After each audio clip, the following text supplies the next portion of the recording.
Karomah Makam Syekh Abdurrauf As-Singkili.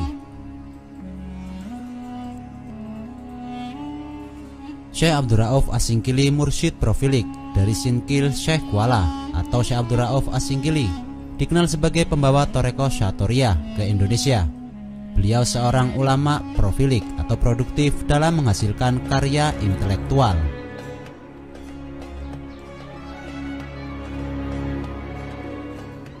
Konon sewaktu bencana tsunami di Aceh tahun 2004, ada suatu peristiwa di luar nalar.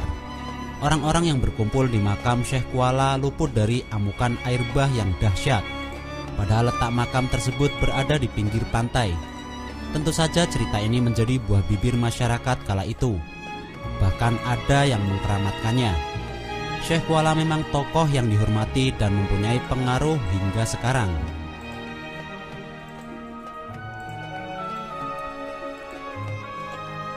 Syekh Kuala memang bukan nama asing bagi masyarakat Aceh saja, tetapi dikenal di seantero ranah Melayu dan dunia Islam internasional.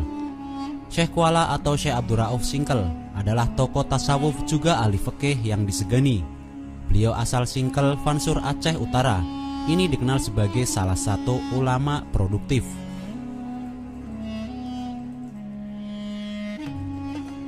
Karyanya banyak mulai tasawuf hingga fikih. Pengaruhnya sangat besar dalam perkembangan Islam di Nusantara. Tak salah kalau menghormati jasanya namanya diabadikan menjadi nama universitas di Banda Aceh.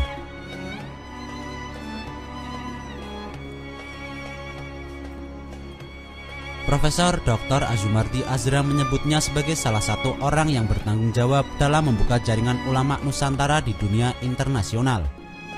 Berkat jasanya, orang-orang Indonesia kemudian masuk dalam jajaran jaringan ulama dunia.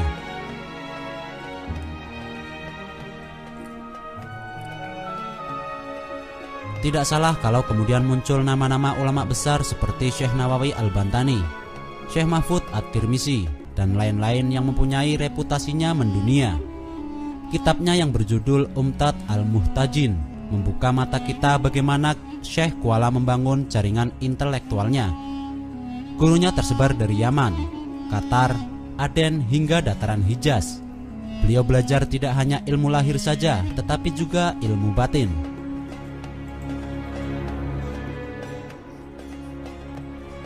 Kemasyhurannya dalam penguasaan dua ilmu tersebut melahirkan banyak karya yang sampai sekarang masih menjadi bahan rujukan para ulama maupun cerdik pandai.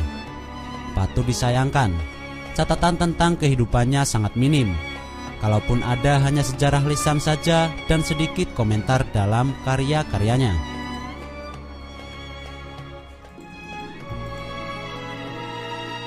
Dalam ensiklopedi Islam disebutkan bahwa Syekh Kuala lahir di Singkel pada tahun 1035 Hijriah.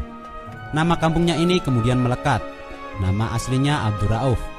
Dalam dunia ulama Melayu atau Jawi, namanya disebut sangat panjang, yaitu Syekh Abdurrauf Al-Jawi Al-Fansuri As-Singkili.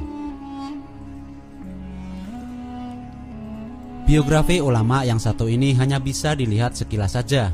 Itu pun hanya sepotong tulisan dalam berbagai kitabnya. Riwayatnya sebatas bagaimana beliau belajar dengan beberapa guru, tidak secara spesifik menyebutkan tentang biografinya. Ayahnya menjadi guru pertama dalam pengetahuan agama di Dayan atau Madrasah Simpang Kanan di kawasan pedalaman Singkel. Selepas itu melanjutkan pendidikan ke sekolah tinggi di Barus atau Dayan Tengkuci yang dipimpin oleh Hamzah Fansuri.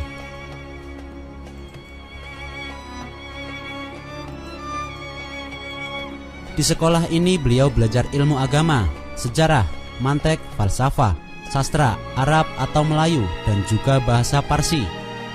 Setelah tamat kemudian meneruskan pengajian ke sekolah Samudra Pasai yang dipimpin oleh Syekh Syamsuddin As-Samatrani.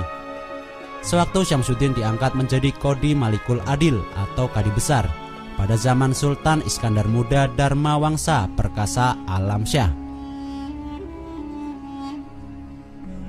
Syekh Abdurrauf bertolak ke Mekah dan merantau ke beberapa buah negara Asia Barat lain untuk mendalami ilmu di sana. Tercatat Syekh Abdurrauf pernah menjadi mufti kerajaan Aceh ketika zaman Sultan Safiatuddin Tajul Alam atas dukungan Raja Safiatuddin. beliau memulai perjalanan intelektualnya menuju Tanah Suci. Banyak pusat-pusat keilmuan yang dikunjunginya sepanjang jalur perjalanan haji.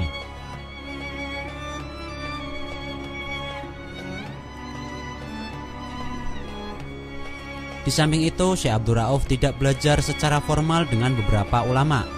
Perkenalannya dengan banyak tokoh ulama seperti Muhammad Al-Babili dari Mesir dan Muhammad Al-Barjanji dari Anatolia menjadi ladang pencarian ilmu secara informal. Syekh Muhammad Al-Babili merupakan salah satu ulama muhadis terkemuka kala itu di Haramain.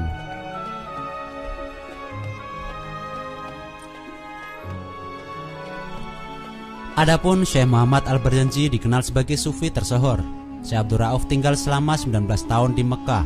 Syekh Abdul Rauf bercerita bahwa beliau banyak mendapatkan ilmu lahir dari Syekh Ibrahim bin Abdullah Jam'an di Bait Al-Faqih dan Mauza.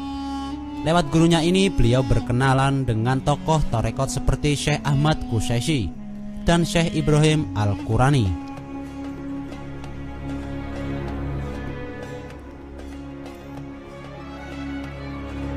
Lewat keduanya, Syekh Abdul Rauf mendapatkan ijazah tarekat Syatoriyah.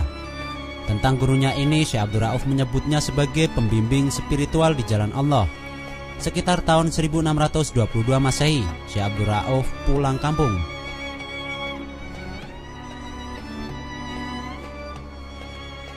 Beliau kemudian mengajarkan tarekat Syatoriyah di daerahnya. Banyak santri yang berdatangan untuk berguru. Muridnya pun berasal dari berbagai daerah di wilayah Nusantara. Di antara muridnya yang paling terkenal adalah Syekh Burhanuddin Ulakan, Sumatera Barat, dan Syekh Abdullah Muhyi, Pamijahan, Jawa Barat. Pengaruhnya sangat penting di kerajaan Aceh.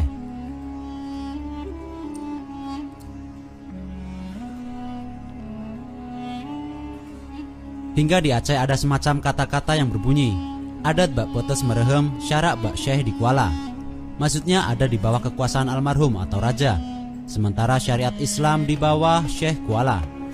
Ayat ini menjelaskan betapa besarnya kuasa, peranan dan pengaruh Syekh Abdul Rauf dalam pemerintahan ketika itu yang hampir sama besar dengan kuasa sultan.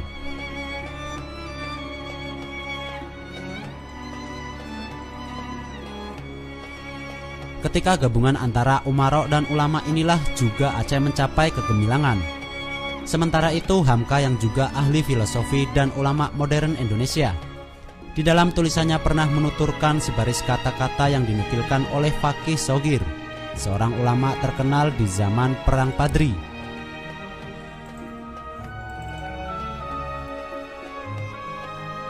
Yaitu nenek kepada Syekh Tahir Jalaluddin Az-Zahri, meninggal dunia pada tahun 1956 di Kuala Kangsar, yang berbunyi, maka adalah saya Fakih Shogir menerima cerita daripada saya punya bapak. Sebabnya saya mengambil pegangan ilmu hakikat, karena cerita ini adalah ia setengah daripada adat dan tertib waruk orang yang mengambil fatwa juga adanya, yakni adalah seorang aulia Allah dan khutub bagi kasyaf lagi mempunyai keramat yaitu di tanah Aceh, yaitu Tuan Syekh Abdul Rauf.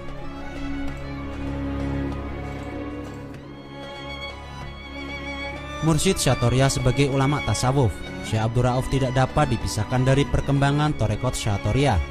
Hampir semua ordo tarekat Syatoriyah di Nusantara silsilahnya berujung padanya. Tarekat ini tersebar mulai dari Aceh hingga ke Sumatera Barat, kemudian berkembang menyusur ke Sumatera Selatan hingga Cirebon.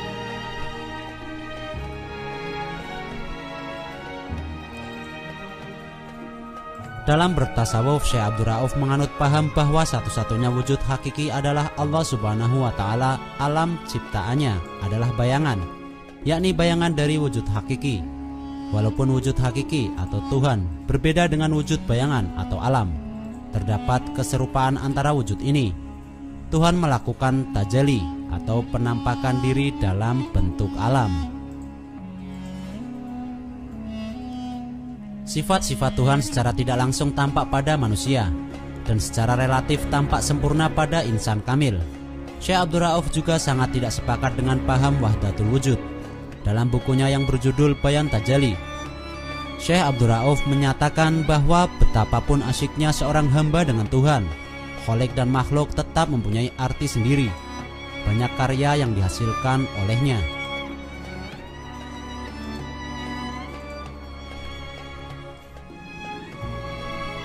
Ada 21 kitab yang karya tulis telah dihasilkan yang terdiri dari 1 kitab tafsir, 2 kitab hadis, 3 kitab fikih, dan sisanya kitab tasawuf. Syekh Abdul Rauf menulis dalam bahasa Arab dan Melayu. Kitab tafsirnya yang berjudul Turjuman Al-Mustafid diakui sebagai kitab tafsir pertama yang dihasilkan di Indonesia dengan bahasa Melayu.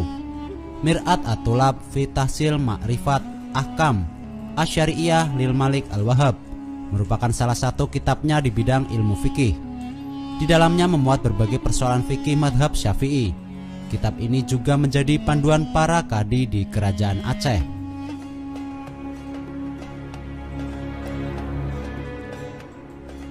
Di bidang tasawuf, karyanya antara lain Kifayatul Al-Muhtajin, Daqaiq Al-Huruf, Bayan Tajalli, Umdat Al-Muhtajin, dan Umdat Al-Muhtajin, Suluk Maslak Al-Mufridin. Kitab yang terakhir ini merupakan karya terpenting Syekh Abdul Rauf. Kitab Umdat Al-Muhtajin Suluk Maslak Al-Mufridin terdiri dari 7 bab. Isinya antara lain memuat tentang dzikir, sifat-sifat Allah dan Rasulnya, dan asal-usul mistik. Di akhir buku dicantumkan tentang sedikit riwayat hidupnya.